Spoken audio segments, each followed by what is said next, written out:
Os sentimentos desaparecem e a inspiração se perde. Na ausência da inspiração espiritual, o egoísmo toma o controle da mente. E a partir de então, as mensagens que dão são imprecisas e contraditórias. E o que possa ter havido de verdade é apenas uma lembrança confusa do que uma vez tiveram e não souberam preservar, coberto por uma montanha de falsidades destinadas a justificar a exaltação do seu ego. Como distinguir um verdadeiro profeta de um impostor? Quer dizer, quais são os requisitos que, segundo a sua opinião, um autêntico profeta, guia ou mensageiro espiritual deviam reunir? Os guias espirituais desencarnados ajudam todos os espíritos sem nenhum tipo de distinção. A espiritualidade autêntica não conhece fronteiras nem diferenças econômicas, de raça, religião ou de qualquer outro tipo. Portanto, não discrimina entre ricos e pobres, brancos e negros, crentes e não crentes, já que essas diferenças são apenas uma condição temporal e circunstancial do encarnado e muda de uma vida para outra. Aqueles que se considerem dignos de divulgar a mensagem espiritual têm de agir da mesma forma. Um autêntico guia espiritual encarnado tenta viver sua vida de acordo com as leis espirituais, sem nenhum alvoroço e com humildade. Está disposto a ajudar e a esclarecer sem receber nada em troca. Por isso, todos aqueles que pretendem receber compensações econômicas ou de outro tipo por desvendar supostos não podem ser considerados verdadeiros guias espirituais, já que não há verdades só para signatários. Um autêntico mestre respeita o livre-arbítrio, quer dizer, nunca tenta impor o seu critério aos outros, mas sim motiva através do exemplo e da liberdade aos outros para aceitar ou recusar o que lhes oferece.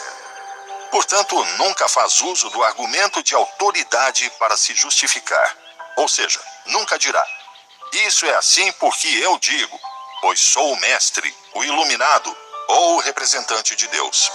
A entrega da mensagem em si é suficiente para convencer os que estão receptivos, e se não interessar ou não convencer os outros, estes estão no exercício do seu livre-arbítrio para manifestar e seguir livremente o seu caminho, sem que devam ser obrigados ou coagidos por ele a acreditar ou admitir algo que não desejam. Algum conselho para não se deixar levar pelos falsos mestres ou falsa espiritualidade?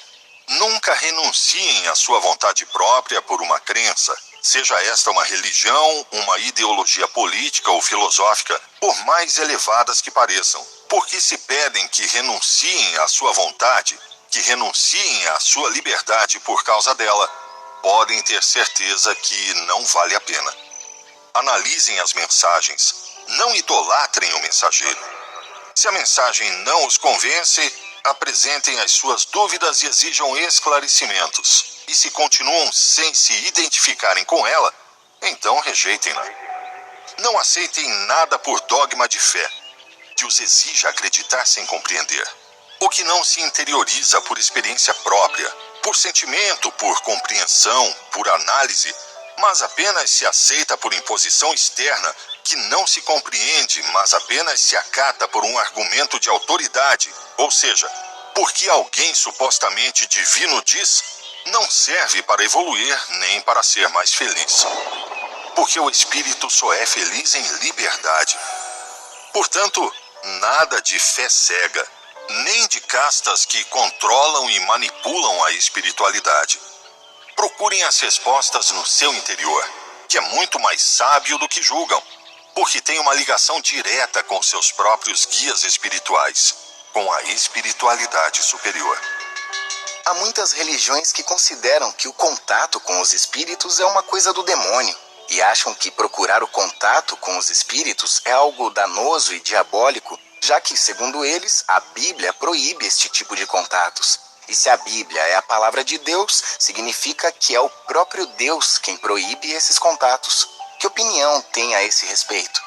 É a de que aceitar que cada um tem a sua própria ligação com a espiritualidade superior, chamemos Deus ou guias espirituais, faz as autoridades eclesiásticas perderem protagonismo e poder, e então deixam de manipular a vontade dos fiéis de acordo com os seus caprichos.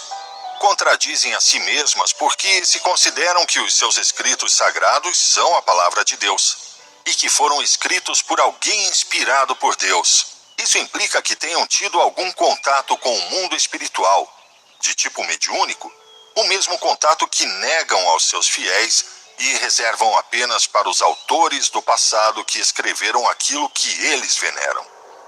Jesus e outros profetas avançados procuraram esse contato com a espiritualidade superior e foram inspirados e ajudados nas suas missões por espíritos avançados. E isso é um contato com o mundo espiritual de todas as formas, através do qual um ser encarnado recebe o conselho e a ajuda de entidades espirituais desencarnadas. De maneira que, se censurar-se a mediunidade, também deverá censurar o próprio Jesus. Uma vez que Jesus atuou como um médium muito eficaz, como transmissor de uma mensagem do mundo espiritual aos humanos que viveram naquela época. Sim, mas eles dirão que Jesus era o Filho de Deus e que era o próprio Deus quem o inspirava e não um espírito. Como eles sabem se quem inspirou um profeta que viveu há mais de 2000 anos foi Deus, o Espírito Santo ou o diabo? Se temos que acreditar em tudo por fé cega, não se admitindo a análise das mensagens? De fato, se agora encarnasse um autêntico profeta, como os do Antigo Testamento, autor de alguns dos escritos que eles consideram palavra de Deus e que veneram tão profundamente, e escrevesse novas mensagens espirituais que as esclarecessem e aumentassem pelo trabalho feito em outras vidas, evidenciando-as da mesma forma que fizeram os profetas antigos com as autoridades religiosas da antiguidade, essas mesmas pessoas iriam rir na sua cara, ou diriam que essa pessoa está louca, que está em contato com o demônio ou algo parecido, sem sequer permitir que se analisasse a qualidade da mensagem recebida. Usemos o senso comum. A qualidade da mensagem é a única forma de conhecer a idoneidade do autor, porque quem pode acreditar que alguém da atualidade que promova nas mensagens a violência, a guerra e o ódio de seres humanos contra outros é um enviado de Deus? Ora, se não admitimos a um contemporâneo nosso, por que admitiríamos a um autor do passado, por mais antigo que seja? O que o faz especial é ser muito antigo? Então vamos elevar à categoria de deuses os dinossauros, os tubarões ou as formigas que apareceram antes neste mundo do que qualquer um dos escritores da antiguidade. Se a mensagem de Jesus teve tanto impacto na humanidade, não foi porque foi Jesus quem disse, mas sim pela grandeza da mensagem por si só, e que era a expressão do amor incondicional. Porém, os poderosos deste mundo, devido à impossibilidade de travar a sua expansão e temendo que isso acabasse com os seus privilégios e abusos, apropriaram-se da figura de Jesus. Pegaram essa mensagem e adulteraram-na de tal maneira que quase conseguem nos fazer acreditar no contrário do que a mensagem dizia, pondo na boca de Jesus o que ele nunca disse, palavras que contradizem a própria mensagem original, mas que eles gostariam que tivesse dito para poderem manter os seus privilégios e o seu poder. Suponho que qualquer coisa que Jesus fizesse seria sempre bem vista por um cristão, pois eles o consideraram o próprio Deus ou o Filho de Deus. O que não estão dispostos a admitir é que uma pessoa normal faça contato diretamente com os espíritos. Se surpreenderiam em saber que os contatos com espíritos benéficos eram muito frequentes entre os primeiros cristãos, que eram assim fortalecidos a partir do mundo espiritual para suportar as tremendas perseguições que foram feitas a eles. Os primeiros cristãos também sabiam que ao orar com amor, atraíam para si influências e revelações de espíritos avançados. No próprio Novo Testamento, nos Atos dos Apóstolos, vocês têm o exemplo de como o próprio Jesus aparecia e desaparecia para os apóstolos à vontade, em espírito, depois de ter desencarnado. Posteriormente, a própria igreja perseguiu esse tipo de manifestações, porque temiam que delas surgisse de novo a semente do amor, e que esta germinasse de novo nos corações e os libertasse da escuridão espiritual em que aquela instituição religiosa tinha submergido a humanidade. Jesus não veio, mas vieram outros espíritos muito elevados em contato direto com o mundo espiritual, que praticaram o bem, curando e cuidando dos desfavorecidos. Muitos deles foram queimados pela Inquisição sob acusação de bruxaria ou heresia. Sim, mas parece que realmente existiam pessoas que se reuniam para invocar espíritos malignos, com a intenção de conseguir certos poderes mágicos que lhes dessem a capacidade de dominar outros seres, ou de conseguir riquezas ou poder. Que opinião tem a respeito disso? Esse tipo de contatos efetuaram-se e continuarão acontecendo enquanto existirem espíritos no mundo cheios de egoísmo, sedentos por riqueza e poder. Esses contatos certamente são perigosos e nada recomendáveis, porque as pessoas que se movem por esse tipo de intenções acabam por ser vítimas preferenciais dos espíritos do seu mesmo nível, que farão todo o possível para mantê-las sob seu domínio, convertendo-as em seus escravos para cometer as maiores barbaridades. Mas por haver pessoas que utilizam a mediunidade para contatar espíritos inferiores com a intenção de causar dano a outras pessoas, não podemos concluir que todo contato com o mundo espiritual através dos médiuns seja perigoso. Pareceria razoável que, porque há pessoas que utilizam a internet para fins nocivos, as autoridades proibissem toda a comunicação através da rede para qualquer uso e a todo mundo? A lógica diz que haverá que limitar o seu uso apenas quando atente contra a integridade das pessoas, e não em geral. Então, por que existe tanta oposição no mundo ao contato com os espíritos? O que ocorre é que uma das maneiras como as autoridades de muitas religiões e outros poderes do seu mundo mantêm o seu controle é evitar que cada um consiga, por sua conta, o contato com Deus, com seu guia espiritual. Existe um enorme número de filmes que são feitos com a intenção expressa de manter esse medo no contato com o mundo espiritual. Fazer crer que todo contato irá ser assustador. Como nos filmes de terror do tipo A Invasão dos Mortos-Vivos, Poltergeist ou O Exorcista. Assim, cada um, através do medo, atua como inquisidor de si mesmo. E cada vez que a possibilidade de receber uma mensagem do mundo espiritual surgir, seja como for, por intuições, sonhos, etc., o medo encarrega-se de reprimir e interpretar errado. Também disse que a crença de que a igreja e os sacerdotes são os intermediários de Deus na Terra não é correta. Sim, claro. Em que se baseia para dizer isso?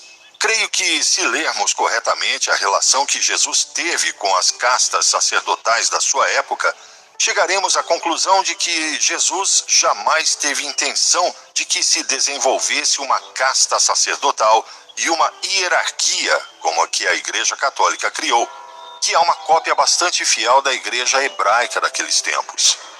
Ele veio ensinar que cada um tem a sua própria ligação com Deus e destruir a falsa ideia de que apenas através dos sacerdotes se pode entrar em contato com Deus.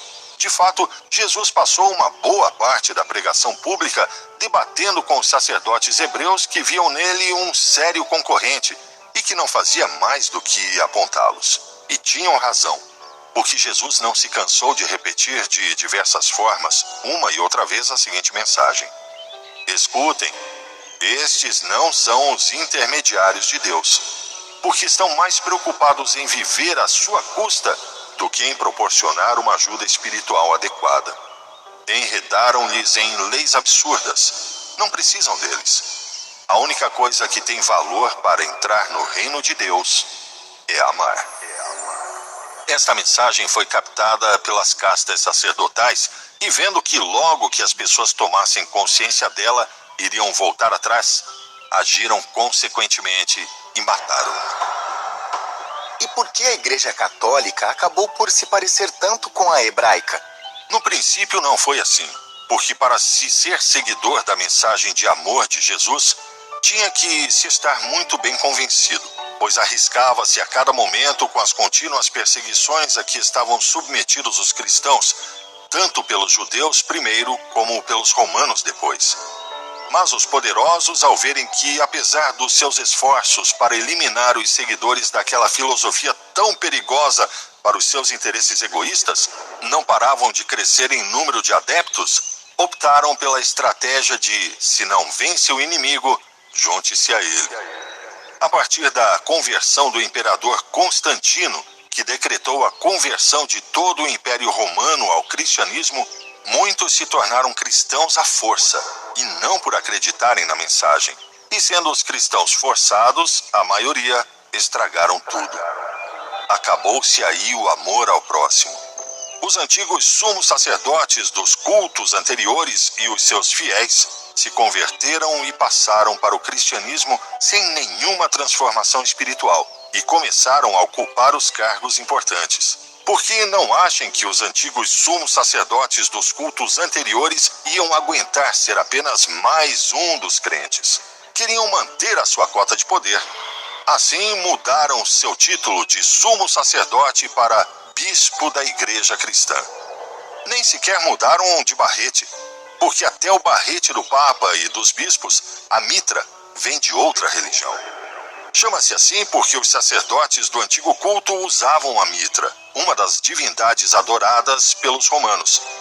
Adaptaram ao cristianismo muitos dos rituais das suas religiões anteriores e adulteraram a mensagem de amor ao próximo original com outras ideias contrárias a esta mensagem. E assim nasceu a Igreja Católica. Como Jesus tinha dito, não se pode servir Deus e o dinheiro ao mesmo tempo. E a Igreja Católica, como a hebraica de 2000 anos atrás, quase desde o início, tomou partido pelo segundo. Então, a infalibilidade do Papa e o fato de ser o representante de Deus na Terra... É tudo falso, claro. Pode errar tanto como qualquer ser humano. A sua ligação com o mundo espiritual não tem nenhum privilégio em relação a qualquer outra pessoa. A ligação com a espiritualidade superior fortalece o ser humano. A sua ligação com o mundo espiritual não tem nenhum privilégio em relação a qualquer outra pessoa. A ligação com a espiritualidade superior fortalece-se com o trabalho pessoal de amor incondicional, não pela concessão de nenhum título terreno, por mais magnânimo que ele seja. E de onde vem, então, essa ideia? Como já disse,